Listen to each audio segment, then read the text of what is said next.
know, my first guest from the long-running television series Beverly Hills 90210. Starting tomorrow, you can see him in the new movie Eye of the Beholder, and on Saturday night, his other film, Common Ground, premieres on Showtime. Let's take a look at that. Listen, Dorothy, I care about you. If I could fall in love with you, I would. I wish I could. But all I can ever be is your friend. I'm a friend of Dorothy's. That's a code name for men like me. I'm homosexual. I thought you knew that. That's the code, friend of Dorothy. Please welcome Jason Priestley.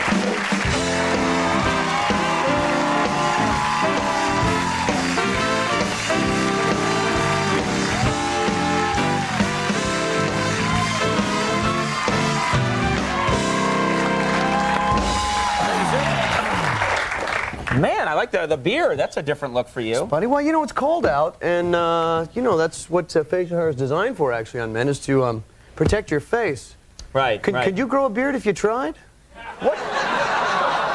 Now, wait a minute. I can take care of myself, all right? I don't need your pity, okay?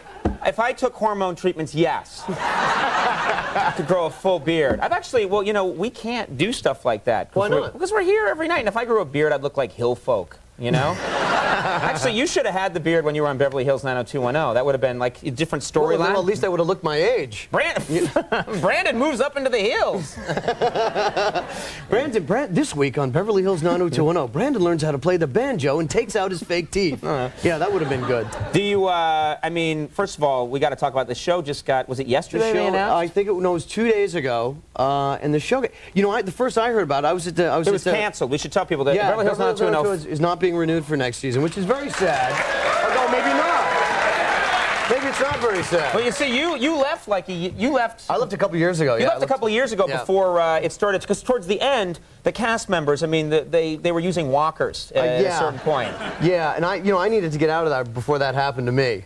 You know, so I go off and play gay military officers and stuff. Yeah, you're sort of playing with the Brandon Walsh image here. Well, you got to try and bust out. You know, you got to try and do your thing and play other things. And it's kind of an interesting weekend for on Saturday night I got the Showtime movie where I play the gay guy, and then on Friday night, tomorrow night, I have this movie opening called Eye of the Beholder with Ashley Judd and Ewan McGregor, where I play a heroin trafficker. So I'm sort of I'm testing the waters on both ends, I guess you could say. So in 3 weeks on HBO, you'll be a transvestite. Exactly. Yeah. Looking forward to that. Not that there's anything wrong with that. Yeah, no, nothing. Keep the beard. Now, you're doing a, well, first of all, did you talk to the cast or anything at 90210? Did you, have you talked to Aaron Spelling, the all-powerful? You know what I called? I was in Park City, Utah at all the film festivals. I was at Slam Dance, and the first I heard of it was from a reporter, which was kind of strange. But I called Aaron, and I said, Aaron, I just heard, are you okay? Are you doing all right?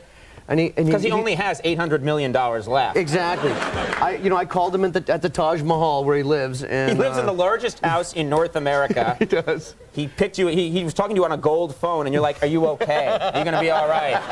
But you know what he said to me? He goes, "Oh, Jay, I'm so depressed. Oh my God, they canceled my show." He was really like affected by it. Right. Which I thought was kind of. I mean, it's very sweet. And he went, hold on, they're delivering more gold. Yeah, over there. All right. Oh, really depressing.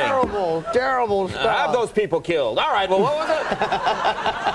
I can kid because no, I can't. I'll be killed soon. You're also, well, you're doing something very challenging. You're doing a play, Sideman. I'm doing Sideman that was here on Broadway and won 2 Tonys last year, and You're doing it in London. I'm doing it in London, yeah, in the West End, which is kind of exciting. Those are tough crowds, though. The British have higher standards than in America. They're like, it's got to be good. Yeah, it's got to be good. It does. I didn't mean that as a slam. I mean, I would never go over to London and do the crap that we do here. You know, I never go there and go, look, it's Triumph the Insult. Go sit down. Clink.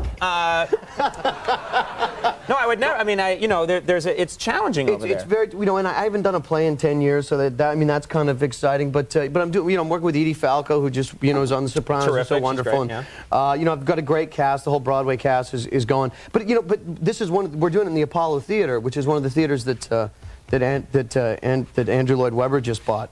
In the big deal, and I'm kind of nervous about it because, like, if the play's really bad, I'm scared that that there's some kind of thing in the clause in the contract for the theater that if I'm really bad, I have to go and play Rum Tum Tugger for the next 8 years. And like in Cats. Exactly. That's where people go when they've been bad. If you're bad, Andrew Lloyd Webber sends you to go do Cats for 6 years and put on the costume that smells like a hockey player. It's.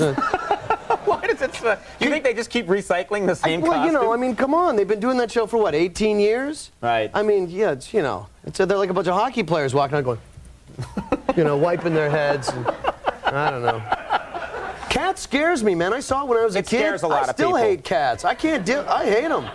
You don't like cats? Do you don't like the animal because the play? Back when they started the play, before I was born, 80 years ago. Right. I went and saw it, and I'm telling you, man, it traumatized me. Well, the problem is that real cats in real life are nice and friendly and brrr, right. and when the people play a cat, they're 100 times more annoying than a real cat. Right. Because a real cat doesn't go like.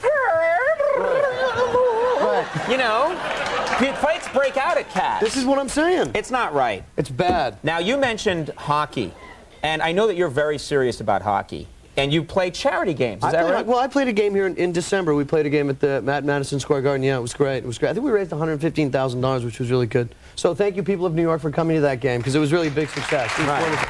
Now how serious does because we play like charity softball games because that you don't really even have to know how to play or anything like that. But hockey, that's a serious sport. What's it like when you guys play? Well, it's funny because some guys take it a little more seriously than others, which is kind of funny.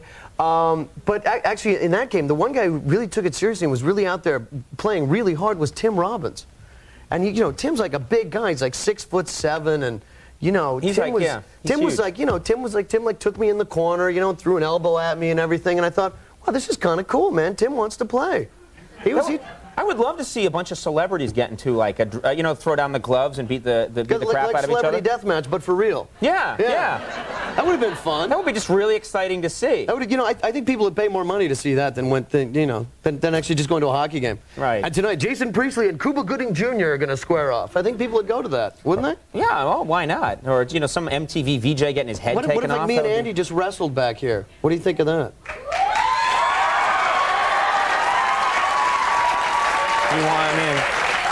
That's up to you, Andy. We got some tights back in wardrobe. Yeah. Don't ask us why we have them. Well, Eye of the Beholder opens tomorrow, and Common Ground premieres this Saturday night at 8 o'clock on Showtime. You're all over the map. Jason, my place. Thanks, always buddy. cool to have you Good here. To see you, Thank man. you for doing it. Jason Priestley, everybody.